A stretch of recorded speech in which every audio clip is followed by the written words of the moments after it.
আসসালামু আলাইকুম। প্রিয় শিক্ষার্থী, তোমরা কেমন আছো? আশা করি সবাই ভালো আছো।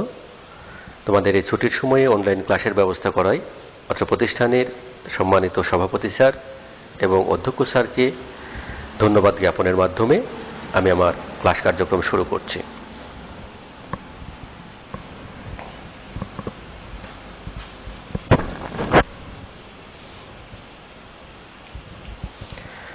প্রিয় শিক্ষার্থী, গতদিন আমরা শব্দ অধ্যায়ের বেশ কিছু অংশ নিয়ে আলোচনা করেছি। সেখানে শব্দ কি, শব্দের সঞ্চালন, শব্দ মাধ্যম, এসব বিষয় নিয়ে আলোচনা করেছি। আজকে আমরা তার পরের অংশগুলো আলোচনা করব। তোমরা খুব মনোযোগ সহকারে ক্লাসটি করবে। আজকের ক্লাসে আমরা শব্দ কি তা শিখবে এবং শব্দ কিভাবে সৃষ্টি হয় তা ব্যাখ্যা করতে পারবে। দেখো, প্রাণীরা কিভাবে শব্দ শুনতে পায়। প্রাণী বলতে শুধু মানুষ নয়, বিভিন্ন প্রাণী রয়েছে। আমাদের চারপাশে রয়েছে অনেক প্রাণী, অনেক পোকামাকড়, কীটপতঙ্গ, কুকুর, বিড়াল, বিভিন্ন প্রাণী রয়েছে। সব প্রাণী কিন্তু শব্দ শুনতে পায় এবং শব্দ শোনার জন্য আমাদের একটি বিশেষ অঙ্গ রয়েছে। সেই অঙ্গটি হচ্ছে কি? কান। কানের মাঝখানে একটি কি রয়েছে? পর্দা রয়েছে। সেই পর্দাটি কম্পিত হয় এবং আমরা শব্দ শুনতে পাই। পর্দাটি কম্পিত হলে সেখান থেকে একটি সিগন্যাল তৈরি হয়। সেই সিগন্যালটি আমাদের ব্রেনে যায় এবং ব্রেন বুঝতে পারে যে ওখানে কি শব্দ হয়েছে। আমরা যখন মাইক্রোফোনে কথা বলি সেখানেও কিন্তু এই পদ্ধতি অবলম্বন করে মাইক্রোফোনের ভিতরে আমাদের কথাকে শব্দে রূপান্তর, মানে প্রথমে তড়িৎ সিগন্যালে রূপান্তর করা হয়, সেখান থেকে স্পিকারে গিয়ে আবারও শব্দে রূপান্তর করা হয়। ওগুলো জটিল প্রক্রিয়া। তাহলে প্রাণীরা আমরা সাধারণত কানের মাধ্যমে শব্দ শুনতে পাই। দেখো, আমাদের কানের বাহিরের অংশের আকৃতি দেখতে অনেকটা ফ্যানেলের মতো। আমাদের কানটা কেমন? ফ্যানেলের মতো। ফ্যানেল তোমরা চেনো। শব্দ যখন এর ভিতরে প্রবেশ করে তখন শব্দ একটি ছিদ্র পথে যায়, যার শেষ প্রান্তে একটি টান টান পাতলা পর্দা থাকে। একে বলা হয় কানের পর্দা। এই পর্দা একটি গুরুত্বপূর্ণ কাজ করে। কাজটি হলো শব্দের কম্পন কানের পর্দাকে কাঁপায়। পর্দা এই কম্পনকে কানের ভিতরের অংশে পৌঁছে দেয়। সেখান থেকে শব্দ মস্তিষ্কে পৌঁছায়। এভাবে আমরা শব্দ শুনতে পাই। প্রিয় শিক্ষার্থী, আমাদের এই কানের পর্দাটি হচ্ছে অত্যন্ত গুরুত্বপূর্ণ একটা অংশ। এই পর্দা যদি কোনোভাবে ক্ষতিগ্রস্ত হয় তাহলে কিন্তু বধির হয়ে যাওয়ার সম্ভাবনা থাকে। এই কারণে আমরা কানে অযথা টাচ করব না। অনেকে কান চুলকানোর অভ্যাস আছে, অযথা আমরা কান চুলকাবো না। কানের স্পর্শই করব না আমরা। কানের ময়লাটা আমাদের জন্য ক্ষতিকর নয়, এটা অটোমেটিক্যালি ঝরে যায়। আমরা কান পরিষ্কারের জন্য বিভিন্ন যে কটন বার বা বিভিন্ন কিছু ব্যবহার করে থাকি, ওগুলো ব্যবহার করব না। কানের পর্দার পিছনেই আছে আমাদের মস্তিষ্ক। যদি পর্দা ছিদ্র হয়ে যায়, এখান থেকে আমাদের ব্রেন আস্তে আস্তে এফেক্টেড হবে। তাহলে তোমরা বুঝতে পারলে আমরা বা বিভিন্ন প্রাণীরা কিভাবে শব্দ শুনতে পাই। প্রিয় শিক্ষার্থী, আমরা সব শব্দ কিন্তু শুনতে পাই না। আমরা কিছু শব্দ আছে শুনতে পাই, আবার কিছু শব্দ আছে শুনতে পাই না। আমরা কখন শব্দ শুনতে পাই? তোমরা জানো যে কম্পন থেকে শব্দের সৃষ্টি হয়। শব্দ সৃষ্টি হতে হলে কি হতে হবে? বস্তু কম্পিত হতে হবে। আর কোনো একটি বস্তু 1 সেকেন্ডে যতবার কম্পিত হয় তাকে বলা হয় কম্পাঙ্ক। আবারও বলছি, 1 সেকেন্ডে যতবার কম্পিত হয় তাকে বলা হয় কম্পাঙ্ক। অর্থাৎ 1 সেকেন্ডে কোনো বস্তু যদি 1000 বার কম্পিত হয় তাহলে তার কম্পাঙ্ক হবে 1000 হার্জ। হার্জ হচ্ছে কম্পাঙ্কের একক। কোনো বস্তু যদি 1 সেকেন্ডে 10 বার কম্পিত হয় তাহলে তার কম্পাঙ্ক হবে 10 হার্জ। তাহলে এই শ্রব্যতার সীমাটা কি?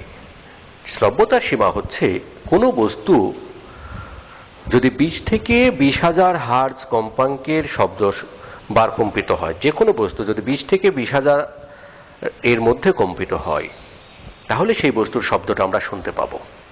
অন্যথায় শব্দ শুনতে পাবো না। আর এই সীমাকে আমরা বলি শ্রব্যতার সীমা। তাহলে আমরা 20 থেকে 20,000 হার্জ কম্পাঙ্কের শব্দ শুনতে পাই। এই সীমাকে শ্রব্যতার সীমা বলে। অর্থাৎ একটা বস্তু 1 সেকেন্ডে যদি 20 বার কম্পিত হয় তাহলে সেই শব্দ শুনতে পাবো। 30 বার কম্পিত হলেও শুনতে পাবো, কিন্তু 19 বার কম্পিত হলে সেই শব্দ শুনতে পাবো না। 20,000 বার কম্পিত হলেও শুনতে পাবো, কিন্তু 20,001 বার কম্পিত হলে সেই শব্দ আমরা শুনতে পাবো না। তাহলে এই যে আমাদের রেঞ্জ, এই যে সীমা 20 থেকে 20,000 হার্জ, হার্জ হচ্ছে কম্পাঙ্কের একক। তাহলে সেই যদি বস্তুর কম্পাঙ্ক 20 থেকে 20,000 হার্জ হয় তাহলে সেই শব্দটাই আমরা কেবলমাত্র শুনতে পাবো, অন্য শব্দ শুনতে পাবো না। আমরা সাধারণত মানুষের ক্ষেত্রে এটি প্রযোজ্য, অন্যান্য প্রাণীর ক্ষেত্রে একটু আলাদা। যেমন পিঁপড়া, মৌমাছি, এরা 20-এর কম কম্পাঙ্কের শব্দ শুনতে পায়। তোমার হাতে একটি মশা পড়েছে, তুমি অত্যন্ত সাবধানতার সাথে হাত নিয়ে যাচ্ছ মশাটি মারার জন্য, হাত উঠানোর সঙ্গে সঙ্গে মশা উড়ে গিয়েছে, কারণ এখানে যে শব্দটা তৈরি হয়েছে এই শব্দটি কেউ শুনতে পায় না, কিন্তু মশা শুনতে পেয়েছে। তার কম্পাঙ্ক ছিল 20-এর থেকে কম, তাহলে এই কারণে মশাটি উড়ে গিয়েছে। মাছির ক্ষেত্রে একই অবস্থা। তোমরা অনেক সিরিয়ালে দেখেছো, অনেক সিনেমাতে দেখেছো যে একটি কুকুর, একটি ডিটেকটিভ কুকুর, কোনো পুলিশ, এক সাইডে পুলিশ, ওই সাইডে কুকুর, মাঝখানে শত্রুপক্ষ। দেখা যাচ্ছে যে সেই ডিটেকটিভ একটি বাঁশিতে ফু দিল, কুকুরটি ওই বাঁশির শব্দ শুনে দৌড়াতে শুরু করেছে, কিন্তু মাঝখানে কোনো ব্যক্তি ওই শব্দ শুনতে পায় নাই, কারণ ওই বাঁশিতে যে কম্পাঙ্কের তৈরি হয়েছে তা কেবলমাত্র কুকুরই শুনতে পাবে, অন্য কেউ শুনতে পাবে না। তাহলে প্রিয় শিক্ষার্থী, তোমরা মনে হয় বুঝতে পেরেছো শ্রব্যতার সীমা কি। আমরা যে কোনো শব্দটা কি 20 থেকে 20,000 হার্জের মধ্যে হলে শুনতে পাবো, তাছাড়া শুনতে পাবো না। এই সীমা কি বলা হবে? শ্রব্যতার সীমা। যদি কম্পনের সংখ্যা 20-এর কম হয়, 20 হার্জের কম হয়, তাকে বলা হবে শব্দতর তরঙ্গ। আর যদি 20,000-এর বেশি হয় তাকে বলা হবে শব্দোত্তর তরঙ্গ। একটা হচ্ছে ইনফ্রাসনিক সাউন্ড আর একটা হচ্ছে আলট্রাসনিক সাউন্ড। ইংলিশে বলা হয় যেটা 20,000-এর কম হবে কম্পিত, সেটাকে বলা হবে ইনফ্রাসনিক সাউন্ড, আর যেটা 20,000-এর বেশি হবে সেটাকে বলা হবে আলট্রাসনিক সাউন্ড। তোমরা বুঝতে পেরেছো তাহলে শব্দটা, শ্রব্যতার সীমাটা কি। এই শব্দ বিভিন্নভাবে দূষিত হয়, শব্দটা বিভিন্নভাবে দূষিত হয়। শব্দ যদি আমাদের শরীর এবং মনের উপরে বিরূপ প্রভাব ফেলে তাহলে তাকে শব্দ দূষণ বলে। দেখো, মাত্রাতিরিক্ত শব্দ আমাদের শরীর ও মনের উপর বিরূপ প্রভাব ফেললে তাকে শব্দ দূষণ বলে। তোমার বাসার পাশে খুব উচ্চ স্বরে মাইক বাজানো হচ্ছে, তাহলে কি হবে? তুমি পড়তে গেলে পড়ায় মন বসবে না, তুমি ঘুমোতে পারবে না, তোমার শরীর এবং মনের একটা খিটখিটে ভাব আসবে, আব্বু আম্মু সবার সাথে শুধু দুর্ব্যবহার করবে, এরকম একটা সমস্যা তৈরি হবে। অর্থাৎ তোমার শরীর এবং মনের উপরে একটা খারাপ প্রভাব ফেলবে। এই শব্দগুলোকে আমরা বলবো শব্দ দূষণ। এটা যদি উচ্চ স্বরে যদি মাইক বাজানো হয়, উচ্চ স্বরে যদি কেউ গান শুনে, উচ্চ স্বরে কথা বললে, উচ্চ স্বরে চিৎকার চিল্লাপাল্লা করলে, তোমরা ক্লাসে যদি উচ্চ স্বরে কেউ কথা বলো, তাহলে কি হবে? শব্দ দূষণ হবে। এই শব্দ দূষণের কারণে বিভিন্ন রকমের সমস্যা তৈরি হয়। তাহলে দেখো, এই শব্দ দূষণের প্রভাবে কি কি ঘটনা ঘটে। আমাদের চারপাশের অতিরিক্ত শব্দ নানা রকম স্বাস্থ্য সমস্যার সৃষ্টি করে। এসব সমস্যা হলো অনিদ্রা, মাথা ব্যথা, উচ্চ রক্তচাপ, বিরক্তি, দুর্ভাবনা ও আরো অনেক রকম সমস্যা। কোনো মানুষ অনেক দিন অতিরিক্ত জোরালো শব্দ শুনলে কানে কম শুনতে পারে বা নাও শুনতে পারে। তুমি যদি খুব উচ্চ শব্দের শব্দ শুনতে থাকো, উচ্চ শব্দে গান শোনো, উচ্চ শব্দে কথা বলো, তাহলে এমন একটা সময় আসবে যে তখন আর তুমি কথা শুনতে পাবে না। আবার এক্ষেত্রে উচ্চ রক্তচাপেরও তৈরি করে। উচ্চ শব্দের কারণে অনেকে স্ট্রোক করে, মারা যায়। তাহলে এই শব্দ দূষণের প্রভাবে অনেক ধরনের সমস্যা তৈরি হয়। বিশেষ করে বাসায় যদি অসুস্থ রোগী থাকে তাহলে তার জন্য তো অনেক সমস্যা। এই শব্দ দূষণের প্রভাবগুলো আমাদেরকে কি করতে হবে?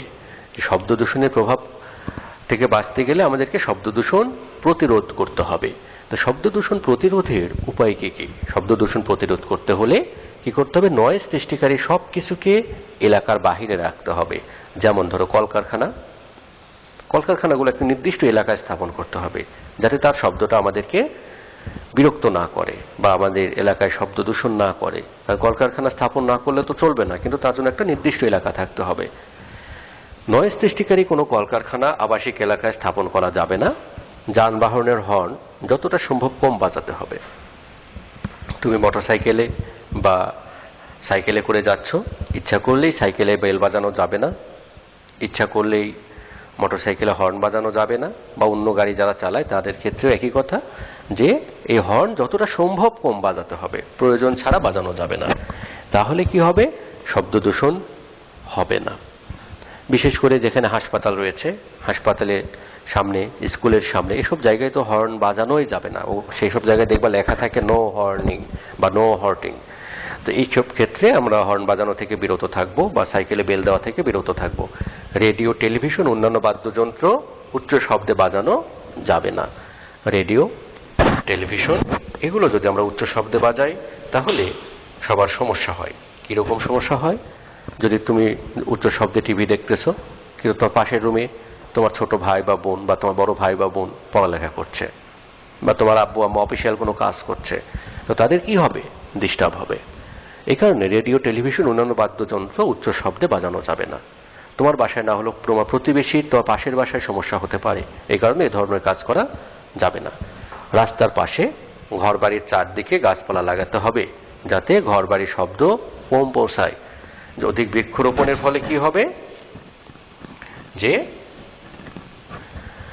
বৃক্ষ যদি বেশি রোপণ করা হয় তাহলে সেই গাছপালা কিছুটা শব্দ শোষণ করবে, ফলে শব্দ বাসায় কম পৌঁছাবে। এই শব্দ সৃষ্টি করার জন্য কিছু যন্ত্র রয়েছে। এই যন্ত্রগুলোর মধ্যে কিছু যন্ত্র, যেমন ধরো একতারা। এই একতারাগুলোর সুর আমাদের কাছে খুব মিষ্টি লাগে। একতারা শব্দ যদি কেউ গান গায় সেটাও ভালো লাগে। এইগুলোকে বলা হয় সুরালো শব্দ। এখানে দেখো একটা দোতারা, দোতারা শব্দ আমাদের কাছে ভালো লাগে। আরো কি দিয়ে শব্দ তৈরি করি আমরা? সাইকেলের বেল দিয়ে শব্দ তৈরি করি। তাছাড়া আর কিভাবে শব্দ তৈরি করতে পারি? আমরা শব্দ তৈরির জন্য আমরা মাইক বাজিয়ে শব্দ তৈরি করি। ইট ভাঙার মেশিনে শব্দ তৈরি হয় এবং সেটা খুব ভালো লাগে না আমাদের কাছে। আমাদের প্রয়োজনীয় শব্দ রয়েছে একটি, সেটি হচ্ছে স্কুলের ঘন্টা। স্কুলের ঘন্টা বাজালে শব্দ উৎপন্ন হয়, সেই শব্দ আমাদের জন্য খুব ইম্পর্টেন্ট এবং প্রয়োজনীয়। তাছাড়া তো আমরা বিভিন্ন কথাবার্তার মাধ্যমে, আমাদের ভোকাল কর্ডের মাধ্যমে শব্দ উৎপন্ন করি। এরকম শব্দ সৃষ্টিকারী বিভিন্ন যন্ত্র রয়েছে।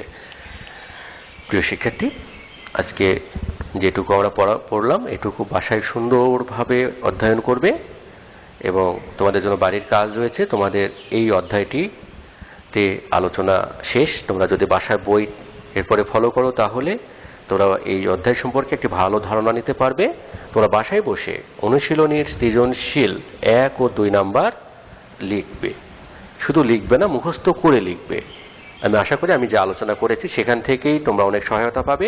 প্রয়োজনে তোমাদের বই থেকে সহায়তা নেবে এবং সুন্দর করে অ্যান্সারটি খাতায় লিপিবদ্ধ করবে। তোমাদেরকে ধন্যবাদ।